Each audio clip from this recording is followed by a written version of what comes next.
गाडगे बाबा म्हणे असे जातीन कोट्यान कोटी काय रडू त्या एकट्या गोविंदासाठी. कोटचा पोरगा मरण पावला पण त्यांनी कीर्तन बंद नाही केलं. पण 6 डिसेंबर 1956 डॉक्टर बाबासाहेब आंबेडकरांचं महापरिनिर्वाण झालं आणि गाडगे बाबाला बातमी समजली की बाबासाहेब गेले. सतत 14 दिवस गाडगे बाबा अस्वस्थ होते आणि बरोबर 14 दिवसानंतर 20 डिसेंबर 1956 डॉक्टर गाडगे बाबाचं निधन झालं. काय वैचारिक नातं होतं गाडगे बाबाचं बाबासाहेब आंबेडकरांशी आपण समजून घेतलं पाहिजे. कारण या बाबाची क्वालिटी होती.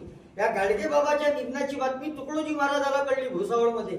तर गाडगे महाराजाच्या चितेला अग्नी राष्ट्रसंत तुकडोजी महाराजांना दिला आणि गाडगे बाबाच्या चितेला अग्नी कुठं द्यायची त्याच्यासाठी 20 डिसेंबर 1956 अमरावतीमध्ये भांडणं झाले. तर ते भांडणं सोडवण्याचं काम 21 डिसेंबरला राष्ट्रसंत तुकडोजी महाराजांनी केलं. म्हणजे गाडगे महाराज तुकडोजी महाराजांचं वैचारिक नातं हे बाबासाहेब आंबेडकरांच्या विचारांशी होतं. आज अशा बाबाची आम्हाला खऱ्या अर्थानं गरज आहे समाजाला.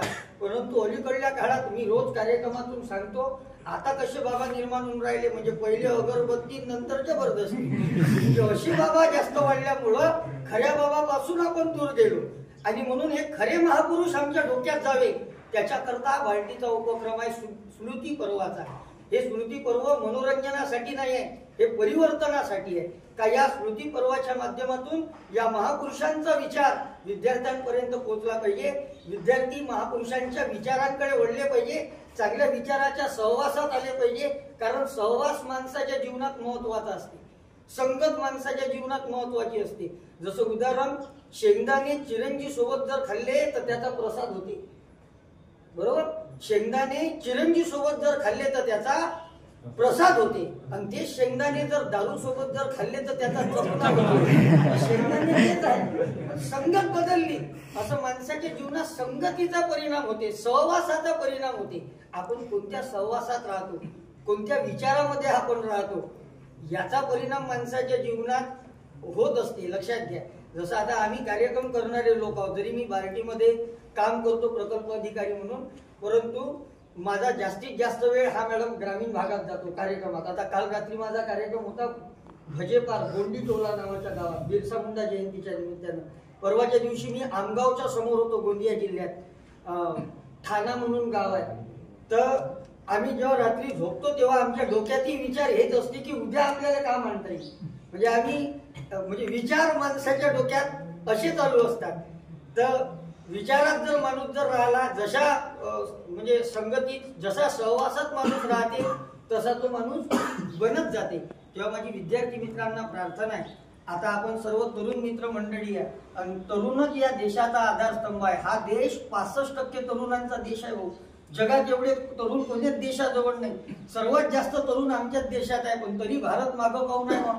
त्याचं चिंतन जेव्हा मी केलं तेव्हा मला असं लक्षात आलं, या देशामध्ये तरुण आहे, या देशात तरुण आहे पण पुरे जिरून आहे. आवाज आहे तरुण पण रात्री यांना लागते आले धरून अहो तर नाही ते पॅक मारून.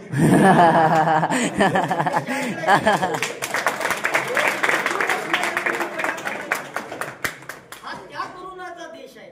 एक तरुण होते देशामध्ये, त्यांचं नाव होतं सम्राट अशोक. तुम्ही नाव ऐकलं असेल. आता हे सम्राट अशोकाचा काळ जर आपण जर अभ्यासला तर सम्राट अशोकांचा काळ असा होता ज्या काळात या देशाला सोन्याची चिडिया म्हटलं जात होतं. त्या तरुणाचा हा देश आहे. तरुण कसा असावा तर कधी बिरसा मुंडांचा फोटो पाहून घ्या, जे 25 वर्ष जगले पण उलगुलान केलं, क्रांती केली. ज्या बिरसा मुंडावर त्या काळी इंग्रज सरकारने जो माणूस बिरसा मुंडाला पकडून देईल त्याला 500 रुपयाचं बक्षीस ठेवलं होतं इंग्रज सरकारनं. 500 रुपये त्या काळचे 500 रुपये म्हणजे आताचे 50 लाख रुपये आहे. म्हणजे ते बिरसा मुंडे काय साधं काम असं का ते, ज्याच्यावर इंग्रज सरकार 500 रुपये सप्रेमेट बक्षीस ठेवते. त्यांचा संघर्ष किती मोठा असेल आणि त्यांचा संघर्ष कशासाठी होता हे आपण लक्षात घेतलं पाहिजे. त्यांचा संघर्ष हा अन्यायाच्या विरोधात होता. शिवाजी महाराज असतील, यांचा संघर्ष अन्यायाच्या विरोधात होता.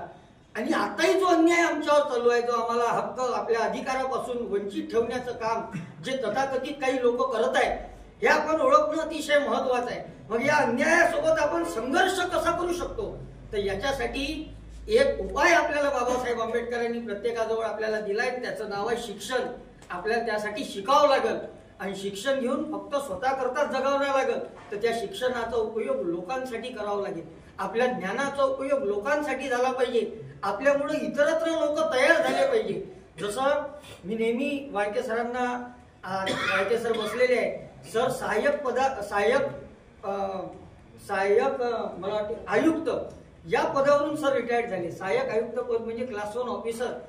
इतक्या मोठ्या पदावरून सर जेव्हा रिटायर्ड होतात आणि आमच्या बार्टी सारख्या संस्थेमध्ये सर येतात, तेव्हा आमच्यासारखे जे तरुण मित्रमंडळी असतात, आम्हाला यांच्या अनुभवाचा कसा फायदा करता येईल आता हे आमच्या हातात असते. मग आम्ही सरांसोबत डिस्कस करत राहतो का सर हे कसं करायचं, ते कसं करायचं, ड्राफ्टिंग कशी करायची, म्हणजे यांचा ज्ञानाचा फायदा आम्ही करून घेतो. असं इथं बसणारे आपण सर्व विद्यार्थी हे ज्ञानवंत विद्यार्थी आहे. नाही तर एवढं शांत चित्तानं कोणीच कोणाचं ऐकत नाही आजच्या युगात. पण हे एवढ्या शांत चित्तानं ऐकून राहिले, ते तर शूटिंगही घेऊन राहिले. म्हणजे हे याला खरं प्रेम म्हणतात. हे एवढं शांत चित्तानं ऐकून घेणं, आमची सगळी व्यवस्था करणं, हे वसतिगृहातील सर्व कर्मचारी मंडळी, अधिकारी मंडळी, म्हणजे यांचं खरं प्रेम आहे. नाही तर काही काही माणसाईला असं वाटते का आपल्या बायकोचं आपल्यावर लय प्रेम आहे. रोज कार्यक्रमातून सांगतो, मलाही असंच वाटे. मागच्याच वर्षी माझं लग्न आलं, ज्या माणसाईला असं वाटते आपल्या बायकोचं आपल्यावर लय प्रेम आहे, त्यानं जेवण झाल्यानंतर आपला हात घरच्या पडद्याला पुसून पाव. माणूस कितीही मोठं संकट पार करू शकते, पण बाईनं फरची पोचली तर ते पार करू शकत नाही. अशी अवस्था आहे, बरोबर आहे. म्हणून ते लाडकी बहीण आहे. हा अन्याय कसा चालू आहे लक्षात घ्या, हे आपण समजून घेतलं पाहिजे. जसं आता 1500 लाडक्या बहिणीला दिले, बरोबर, पण 1600 रुपयाचा तेलाचा पिपा 2200 रुपयाचा झाला. एवढी महागाई वाढली, म्हणजे लाडक्या बहिणीला श्रीमंत करणं चालू आहे, पण घाटवा पुरा कंगाल करणं, म्हणजे एका हाताने देणे दुसऱ्या हाताने काढून घेणे, अशी अवस्था आहे. तर हे सर्वसामान्य लोकांनी समजून घे. लहान लहान मुद्दे आहे, पण हे समजून घेणं महत्वाचं आहे. हा कार्यक्रम काही राजकीय नाही, शासकीय आहे. याची कल्पना मला आहे.